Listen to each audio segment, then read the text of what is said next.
So agenda item 14 is the one we'll begin with. And so first I'm going to ask David to invite Nicholas Smith to come in. And you may be aware there are two people speaking about the same topic. So they got 5 minutes in total, just in case you wondered. So I'm going to...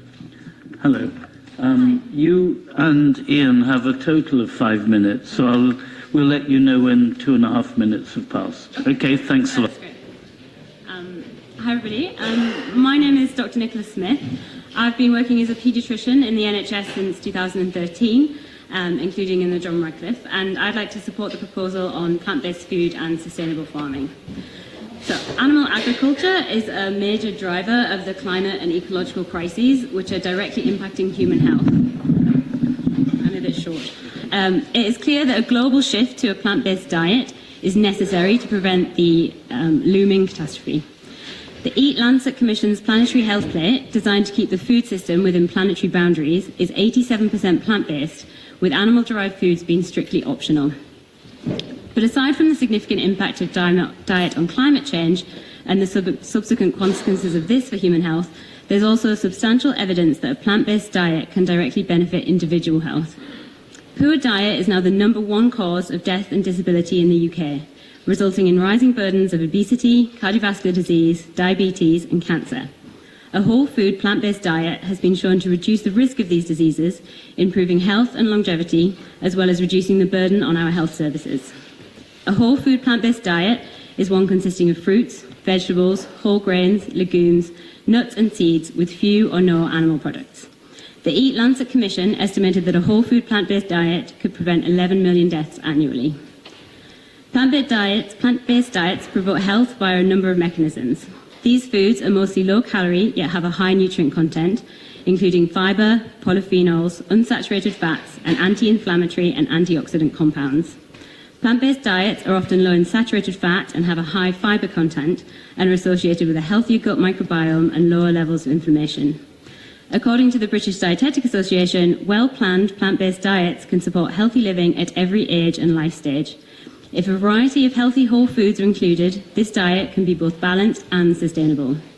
The Oxford City Council has the opportunity to model best practice for the local population. By demonstrating that plant-based eating can be delicious, nutritious, and the new standard, there's potential to improve the health of the community, move towards a more sustainable future, and inspire widespread change. Thank you very much. You were in well under 2.5 minutes. Stay here and Louise Upton will respond to you. Thank you. Thank you very much, Dr. Smith, for coming to address us at Council today. We are really grateful to you for highlighting the issues around poor diet and how this is directly linked to increasing numbers of people who are in poor health. Later this month, the Director of Public Health for Oxfordshire will be publishing his latest snapshot of the health of the county, and it is not good. It's got worse over the pandemic, of course, and it will show once again that there's been a big rise in the number of people who are an unhealthy weight, and that starts in sort of 1 in 5 children in reception class, and it just gets worse after that till more than half of adults are an unhealthy weight, and we know that translates into living shorter lives with multiple health problems. So changing our diet is vitally important to fixing this, and cutting back on meat and dairy products and increasing our vegetable consumption is, alongside eating junk food, of course, is going to be absolutely key to doing that, I believe. This council signed up to the Oxfordshire Food Strategy last year, and we're currently drawing up an action plan which is specifically about not just the reducing the carbon footprint of food, shortening supply chains, etc., but how we can make it healthier. And that, of course, is going to involve quite a shift to plant-based diets. So I really just wanted to thank you again very much indeed for coming and highlighting the health benefits of it, because I think that's an angle that often gets lost in the pure just carbon reduction debate about plant-based diets. So thank you very much indeed. Thank you.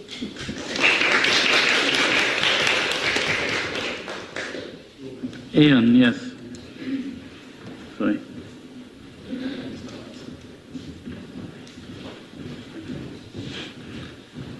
You have, I think, about two and 3/4 minutes. Okay, thank you. Councillor Dunn's motion references the County Council's adoption of a similar policy that I proposed in 2021, which was accused of being anti-farmer and anti-choice. So I thought it was worth addressing those points here.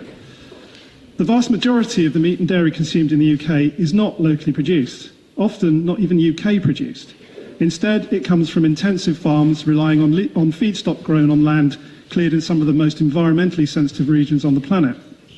Cheap imported meat and dairy products from countries with questionable human and animal welfare standards do nothing to support our local farmers.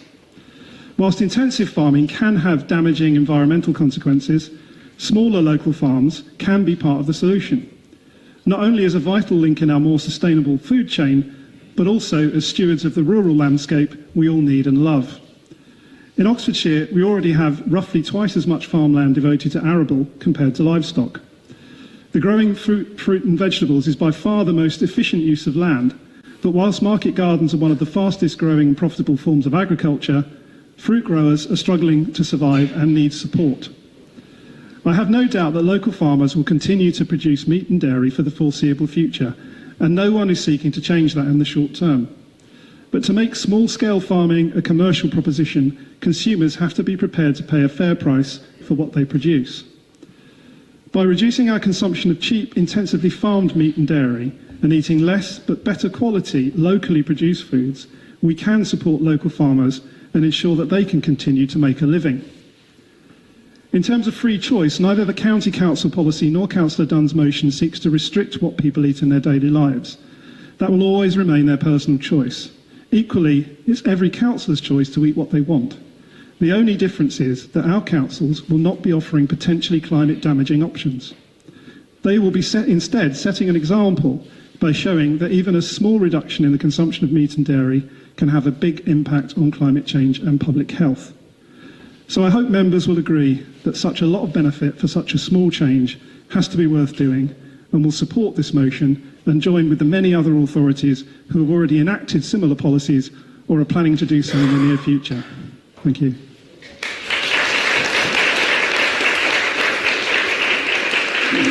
I'll invite Anna Relton to respond. Thank you, Lord Mayor, and thank you, Councillor Middleton, for coming to address us this evening. I believe when we met previously, we talked about your equivalent motion at County and how pleased I was that you had done so. So I fully endorse the points you have made around the impact of intensive farming and particularly livestock farming in terms of carbon emissions. So, of course, as a Tier 2 authority, we have very limited interactions with farmers relative to our district neighbours and certainly yourselves on the County Council. So as you may have also heard, in terms of our own food consumption on the City Council, much of the catering for Oxford City Councillors was removed as a budget-saving measure a few years ago, and all council-run events where food is served does already have plant-based food alternatives, which I have been enjoying, which is nice. The Climate Action Oxfordshire campaign, which we jointly run, is urging people to reduce their personal carbon footprint and help their wallets by cutting back on meat, if not removing it completely from their diets. And where I think we can make a real difference is continuing to encourage our residents to look at their own diets and reduce their meat and dairy consumption. After all, we don't need a handful of people like ourselves being vegan. We need millions of people doing it imperfectly. Thank you very much. Thank you both very much.